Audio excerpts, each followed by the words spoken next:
ప్రజలకు అవసరమైన శాశ్వత ప్రాజెక్టుల రూపకల్పనపై దృష్టి పెడతానని, అందుకు లయన్స్ క్లబ్ సీనియర్ నాయకుల సహాయ సహకారాలు తీసుకుంటామని క్లబ్ నూతన అధ్యక్షులు మైలవరపు సత్యనారాయణ అన్నారు. లయన్స్ ఎలైట్ క్లబ్ నూతన కార్యవర్గ ప్రతిష్టాపనోత్సవ కార్యక్రమం స్థానిక చెల్లా ఫంక్షన్ హాల్లో ఎస్వీవి సుబ్రహ్మణ్యం అధ్యక్షతన జరిగింది.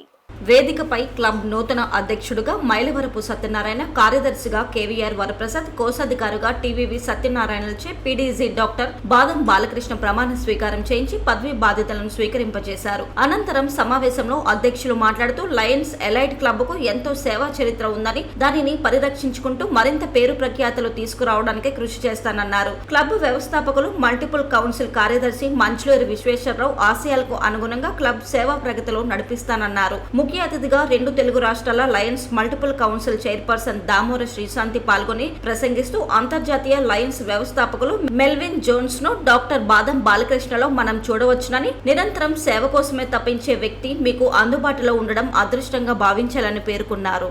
లయన్స్ క్లబ్ కాకినాడ ఎలైట్ నూతన కార్యవర్గం సభ్యులందరూ ప్రమాణ స్వీకారం చేశాము.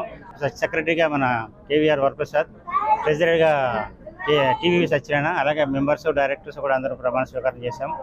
అందరం కలుపుకుని మంచి మంచి కార్యక్రమాలతో ముందుకు వెళ్దాం ట్రై చేస్తున్నాం. అలాగే పర్మనెంట్ ప్రాజెక్టులు కూడా చేద్దామని ఒక ఆశతో ఉన్నాము. Government general hospital, dialysis centre, అలాగే వాటరు, ఎక్కడ ఏ నీడ్ ఉంటే ఆ నీడు చేద్దామని ఆశతో అందరినీ కలుపుకుని, అలాగే అన్ని సంస్థల నుంచి ఒక్కొక్క మెంబర్ని జాయిన్ చేసి గవర్నమెంట్ ఆర్గనైజేషన్, ప్రైవేట్ అందరిలో జాయిన్ చేసి ఈ క్లబ్ను మరింత ముందుకు తీసుకెళ్ళాలని ఆశతో ఉన్నాము.